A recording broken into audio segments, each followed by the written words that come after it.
Aquella mañana, el cielo de Jerusalén parecía dividido entre el luto y la esperanza. El cuerpo del rey David aún no había sido enterrado y en las calles reinaba un denso silencio, cortado solo por murmullos sobre quién heredaría el trono. Salomón, el hijo menor de Betsabé, no era ni el más experimentado ni el más esperado. Muchos veían a Adonías, su hermanastro mayor, como el heredero natural. Pero Salomón había sido elegido por David, respaldado por el profeta Natán y ungido por el sacerdote Sadoc. A los ojos del pueblo era demasiado joven, demasiado inexperto. A sus propios ojos no era más que un hijo que intentaba ocupar el lugar del padre más imponente de la historia de Israel. Sin embargo, allí estaba, de pie en la terraza del palacio, contemplando la ciudad que ahora iba a gobernar, tratando de encontrar, en medio del caos, un rastro de convicción en su interior. En aquel momento, el reino aún era estable en apariencia, pero había grietas por todas partes. Había tribus resentidas, líderes ambiciosos, fronteras frágiles y deudas políticas acumuladas por años de guerra. Salomón no lo ignoraba. Al contrario, cada reunión con sus consejeros dejaba claro el tamaño del abismo que separaba su nombre de su legado. Una noche, abrumado por un peso que ninguna corona podía equilibrar, decidió hacer algo insólito. Subió a Gabaón, donde aún se alzaba el antiguo tabernáculo, y ofreció 1000 holocaustos a Dios. 1000, no por vanidad o tradición, sino como un grito silencioso de desesperación. Era como decir: no sé lo que estoy haciendo, muéstrame el camino. Aquella noche, exhausto y cubierto por el olor del humo sagrado, durmió sobre las piedras del altar y soñó. El sueño era demasiado vívido para ser solo fruto del cansancio. Ante él, envuelto en una luz que parecía tener peso y presencia, estaba el Señor. No había truenos ni cortinas rasgadas, solo una voz que recorría su espíritu como si siempre la hubiera conocido. Pide lo que quieras, y yo te lo daré. Salomón sintió que le flaqueaban las rodillas. Por un momento pensó en pedir estabilidad, gloria, dominio sobre los enemigos que rondaban su trono como chacales hambrientos. Pero estas ideas se evaporaron ante la santidad que le rodeaba. Lo que salió de sus labios no fue un cálculo político ni una ambición oculta. Pidió sabiduría, pidió discernimiento para juzgar al pueblo, para distinguir entre el bien y el mal, para ser un rey justo, algo que en aquel momento parecía más valioso que el oro o las victorias militares. La respuesta llegó como un río que rompe una presa. Dios se alegró de su petición. Y además de concederle una sabiduría incomparable, le prometió riquezas, honores y una paz que ningún otro rey experimentaría jamás.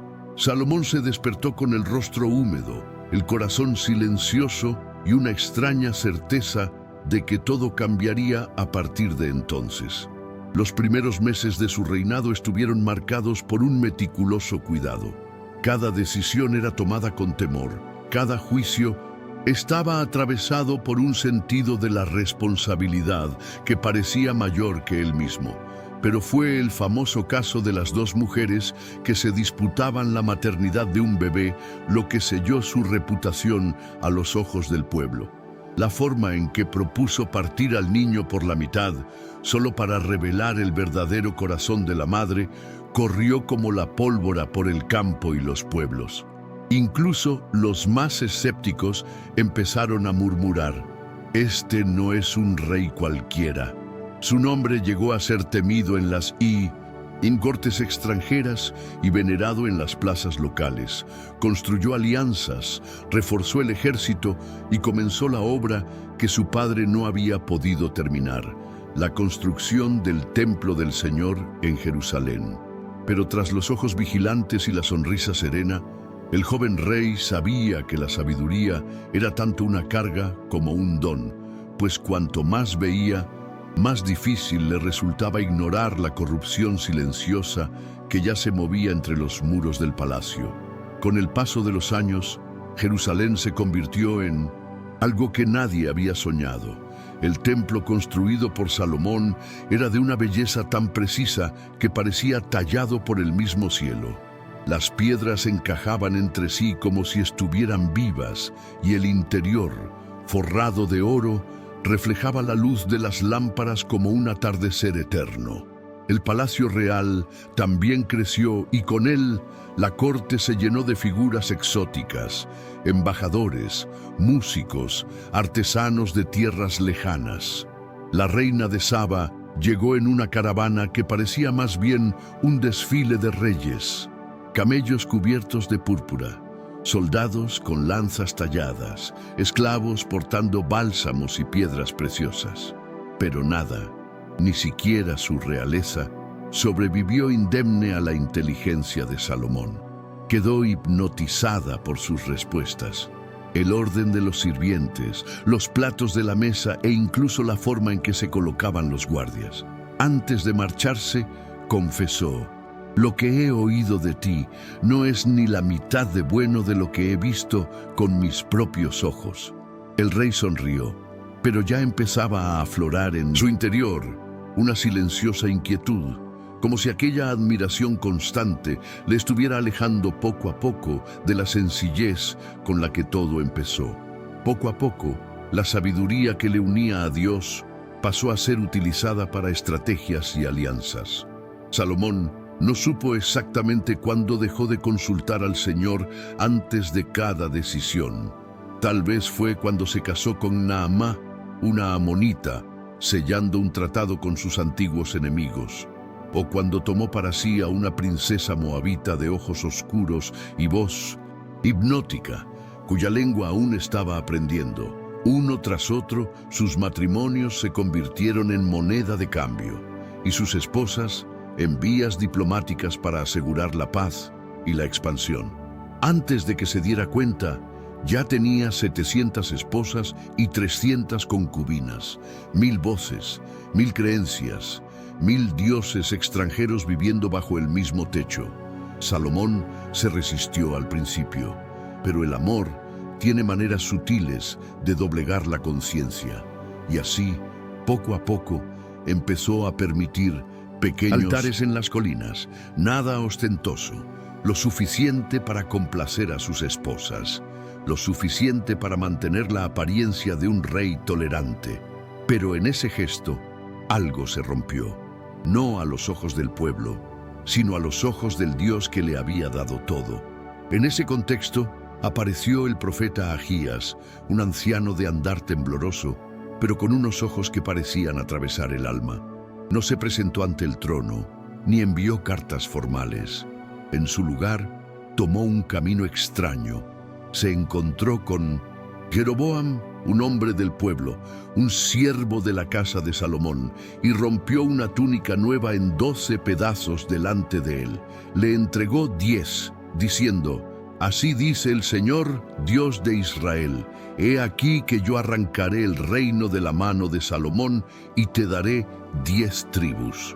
Era una profecía llena de peso y al mismo tiempo de promesas. Jeroboam, atónito, apenas comprendió el alcance de aquellas palabras, pero sintió un calor abrasador en el interior de su pecho, como si una llave invisible hubiera girado en su interior. Cuando Salomón se enteró de lo sucedido, no dudó de la profecía, conocía la voz de Dios, incluso cuando llegaba a través de manos ajenas. Su instinto inmediato fue preservarse. Mandó matar a Jeroboam, pero el hombre huyó a Egipto, al faraón, donde vivió como exiliado, mientras el rey, más viejo y cansado, intentaba mantener intacto un reino que ya había sido dividido en el cielo. En el exterior, el esplendor continuaba. Fiestas, banquetes, tributos de reinos sumisos. Pero por dentro, Salomón era un hombre roto. Por la noche, se sentaba solo en la terraza contemplando la silueta de los altares paganos que ahora se alzaban sobre las colinas de Jerusalén como cicatrices abiertas.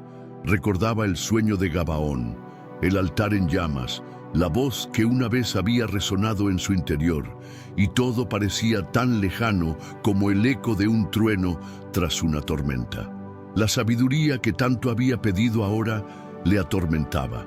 Comprendía las consecuencias, preveía el desarrollo, veía claramente la decadencia, pero eso no le traía la paz. Al contrario, lo hacía todo más insoportable. El don que le hizo grande ahora no le dejaba dormir. Sabía lo que había hecho. Sabía que, a pesar de toda su inteligencia, había descuidado lo más importante, el temor del Señor. Y esa conciencia era el tipo de castigo que ni siquiera 1000 concubinas podrían suavizar. Con el tiempo, los ecos de la profecía de Ahías empezaron a reflejarse en la rutina del reino. Las tribus del norte, antes sumisas, empezaron a murmurar con más frecuencia. Crecía el malestar, la sensación de que Jerusalén se enriquecía a costa del trabajo de los demás. Los impuestos pesaban como plomo sobre los hombros del pueblo, y el brillo del templo ya no inspiraba reverencia, sino resentimiento. Los ojos de la multitud, antes fascinados, se volvieron ahora opacos, desconfiados. Salomón se dio cuenta, pero no retrocedió. Su mente, antes tan rápida y aguda, parecía ahora atascada por una mezcla de orgullo y culpa. Ya no visitaba el templo con tanta frecuencia. Cuando lo hacía, sus oraciones eran secas, automáticas, como si hablara con un Dios que se hubiera retirado en la distancia. En el fondo, sabía que no era Dios quien se había marchado. Era Él quien se había alejado. A pesar de ello, la gloria exterior se mantuvo. Seguían llegando delegaciones extranjeras, fascinadas por lo que veían.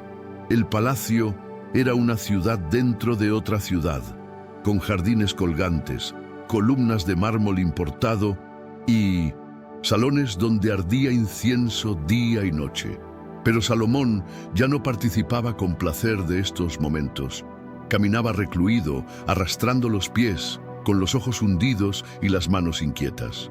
Sus sirvientes lo encontraban hablando solo, murmurando pasajes de proverbios que había escrito en el pasado, como si tratara de recordar quién había sido.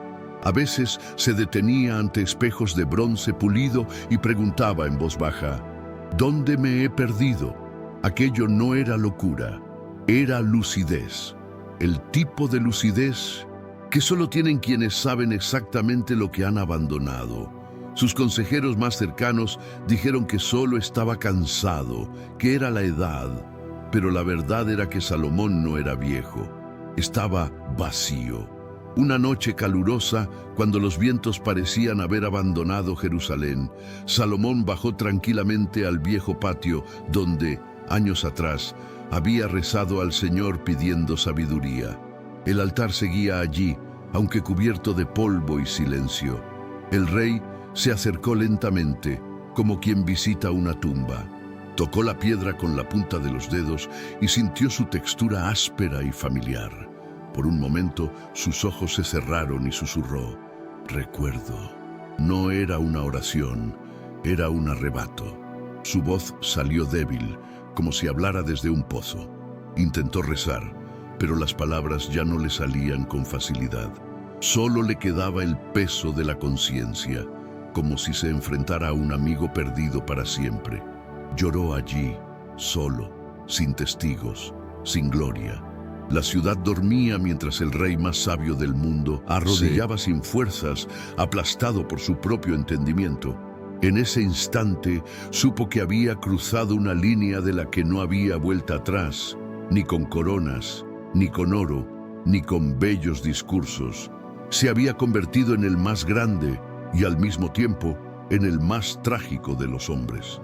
Al día siguiente, como si nada hubiera ocurrido, Salomón reanudó su rutina. Atendía a los consejeros, analizaba los impuestos y celebraba reuniones diplomáticas. Pero algo había cambiado en él. No era redención, ni esperanza, era resignación. Sabía que el reino ya no era suyo, no realmente. Sabía que las palabras del profeta se cumplirían tras su muerte y que el hijo que heredaría el trono llevaría una pesada carga, no un legado honorable. Aún así, mantuvo las apariencias. Continuó juzgando con justicia, escribiendo máximas y tratando a los embajadores con amabilidad. Era como si intentara terminar la carrera con dignidad, aunque sabía que había tropezado hacía mucho tiempo. Y de algún modo, eso también era sabiduría, no la que se encuentra en los libros o en los proverbios, sino la que solo tienen quienes han vivido lo suficiente para darse cuenta de que el mayor error de un hombre puede no ser su caída, sino el momento exacto en que decidió ignorar la voz que le levantaba. Salomón murió como vivió, rodeado de grandeza, pero con un corazón en conflicto. Su funeral fue el más imponente que Israel había presenciado jamás. Llegaron caravanas de todo Oriente, cargadas de especias, telas finas e instrumentos musicales, para honrar al rey que una vez había sido aclamado como el más sabio de todos los hombres. El pueblo lloró, sí, no solo por la pérdida de un gobernante, sino por el fin de una era. Muchos aún lo veneraban, recordando los juicios justos, el espléndido templo y las profundas palabras que habían moldeado a generaciones. Pero otros, en silencio, arrastraban penas, recuerdos de pesados tributos, de un rey distante, de promesas incumplidas. Nadie se atrevió a hablar de ello en el entierro, pero era como si la ciudad supiera en el fondo que no se trataba solo del final de un reinado, sino de un equilibrio que nunca se restablecería. Tras su muerte, Roboam subió al trono, joven, inexperto y orgulloso. En poco tiempo, la profecía de Ahías se cumplió con dolorosa precisión. El reino se dividió. 10 tribus siguieron a Jeroboam y formaron el reino del norte. Solo Judá y Benjamín permanecieron fieles a la casa de David. La gloria de Israel se hizo añicos, cerámica arrojada al suelo. Y el nombre de Salomón, aunque todavía se recuerda con reverencia, también se convirtió en un recordatorio silencioso de que la sabiduría sin obediencia no es seguridad, y de que los grandes dones pueden convertirse en prisiones para quienes olvidan quién los dio. Su legado perdura hasta nuestros días, en libros, en proverbios, en las ruinas del templo, pero sobre todo en la advertencia susurrada a cada generación. La sabiduría por sí sola no puede salvarnos. El temor del Señor es el principio de todo, y cuando se abandona este principio, hasta el más sabio de los hombres está perdido.